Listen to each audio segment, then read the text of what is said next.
یہ دونوں تو پہلے سبق کے نا موسٹ امپورٹنٹ پیراگرافس ہیں. بہت اچھی طرح سے ان کو پڑھ کر سمجھ لینا ہے اور ان کے جواب بہت اچھی طرح لکھنے ہیں. اور یہی دونوں عبارتیں اور خاص طور پہ یہ پورا ہی چیپٹر پہلا والا جو ہے وہ تشریح کے لیے بھی عبارت کی تشریح کریں جو حصہ 100 میں آتا ہے. ٹھیک ہے، تو وہ اس کے لیے بھی یہ چیپٹر بہت ہی اہم ہے، تو آپ نے یہ ضرور تیار کرنا ہے. ٹھیک ہے، تو یہاں پہ دیکھیے سوالات جو ہے، اچھا وہ والی جو میں نے جملہ بولا ہے وہ اسی عبارت میں موجود ہے. ٹھیک ہے، یہ والا تو یہ تشریح کے لیے بھی بہت اہم ہے پیراگراف.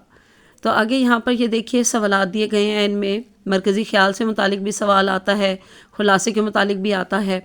تو آپ نے اچھی طرح سے عبارت کو پڑھ کے سمجھ لینا ہے اور اس کے مطابق پھر آپ نے جو ہے نا 1/3 مرکزی خیال لکھنا ہوتا ہے. اور خلاصہ البتہ جو ہے وہ تھوڑا تفصیلی ہوتا ہے. ٹھیک ہے، کم سے کم بھی 5 سے 6 لائن کا وہ لکھنا ہے، جبکہ مرکزی خیال 3 سطر کا بھی کافی ہوتا ہے. تو بہرحال آگے دیکھیے یہ سارے سوالات آپ کے سامنے ہیں. شروع کے سارے جو 6 سوالات ہوں گے نا وہ لازمی ہے، 6 سوال وہی کرنے ہیں. لیکن جو آخر میں سوال ہے، کبھی کبھار یہ دیکھیں یہ چھٹے سوال میں آپ کو یہاں چوائس دی گئی ہے اور 7واں لازمی کر دیا گیا ہے. اور زیادہ تر جو ہے وہ آخری سوال جو ہوتا ہے اس میں آپ کو آپشن دیا جاتا ہے، چوائس دی جاتی ہے. یعنی اس میں 2 سوال ہوتے ہیں اور ان میں سے کوئی ایک کرنا ہوتا ہے. تو کوئی بات نہیں، چاہے یہ والا سوال ہے چاہے یہ ہے، ایک ہی بات ہے. یعنی کسی ایک ہی سوال میں آپ کو چوائس دی جائے گی جو کہ زیادہ تر آخری ہوگا. ٹھیک ہے، تو ان میں سے کوئی ایک کرنا ہوگا، باقی سارے لازمی وہی کرنے ہوں گے آپ نے. آگے دیکھتے ہیں جی ہمارے پاس سوال نمبر 2 یعنی حصہ دوم کے سوال نمبر 2 کا جو بے جز ہے وہ ہوتا ہے حصہ شعر. جماعت نحوم کے لیے بھی اسی طرح ہی ہوتا ہے اور جماعت نحوم کے لیے بھی. تو اس میں آپ کو 5 جو ہے وہ اشعار دیے گئے ہوں گے. ہم نے یہ چیپٹر وائز کیونکہ ٹیسٹ سیریز تیار کی ہے، اس لیے یہاں پر آپ کو جو نظم نمبر 1 ہے خطاب با جوانان اسلام، اس میں سے ہی پورے 5 جو ہے وہ اشعار دیے گئے ہیں. بہت ہی پیاری یہ نظم ہے، مجھے بے حد پسند ہے اور یہ بہت ہی امپورٹنٹ بھی ہے.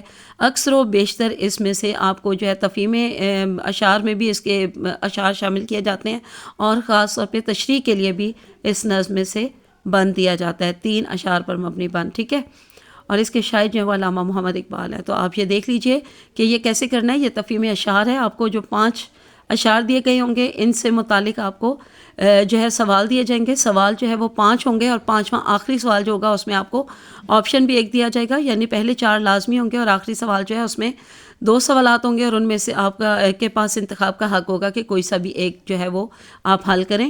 اور یہ 5 جو جواب ہوں گے وہ 2 نمبر کا ایک ہوگا، یعنی 10 نمبر کا یہ آپ کا حصہ شعر ہوگا. اس کے بعد ہمارے پاس حصہ دوم کے یعنی سوال نمبر 2 کا جیم جز ہے. ٹھیک ہے، جز جیم جو ہوتا ہے وہ حصہ قواعد ہوتا ہے، اسی طرح جیسے جماعت نحوم میں ہوتا ہے.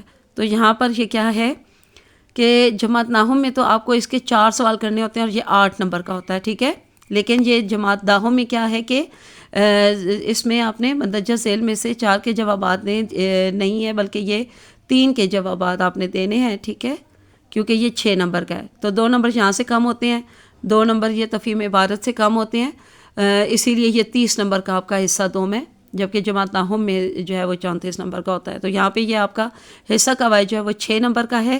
اس میں آپ نے 3 سوالات جو ہے وہ حل کرنے ہوتے ہیں اور جو چوتھا سوال ہوگا اس میں آپ کو آپشن ملا ہوا ہوگا تو اس میں سے کوئی ایک آپ نے جواب لکھنا ہوگا. تو یہ اچھی طرح سے آپ نے کرنے ہیں. حصہ قواعد میں آپ نے تعریفیں تحریر کرنی ہوتی ہیں اور ان تعریفوں کے ساتھ ساتھ آپ نے تعریفوں میں جو ہے وہ لغوی معنی، اصطلاحی معنی، مجازی معنی لازمی لکھا کریں، لازمی یاد کیا کریں. ان سے متعلق بہت سارے MCQs بھی آ جاتے ہیں، تو جب آپ تعریف میں وہ یاد کریں گے تو انشاءاللہ آپ کے MCQs بھی تیار ہو جائیں گے. اور اس کے علاوہ آپ نے یہ جو حصہ قواعد میں تعریفیں لکھنی ہوتی ہیں تو تعریفوں کے ساتھ مثالیں ضرور دینی ہوتی ہیں. 1 نمبر کی تعریف ہوتی ہے اور 1 نمبر کی مثال ہوتی ہے. ٹھیک ہے، تو مثالیں آپ نے ضرور کرنی ہوتی ہیں.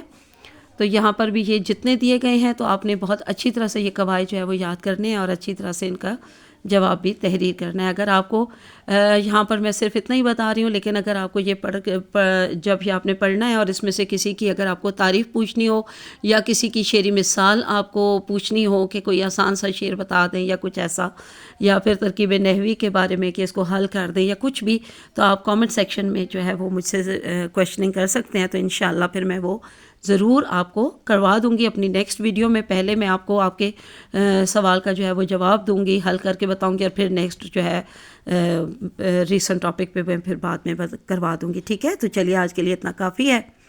اللہ حافظ اینڈ فی امان اللہ.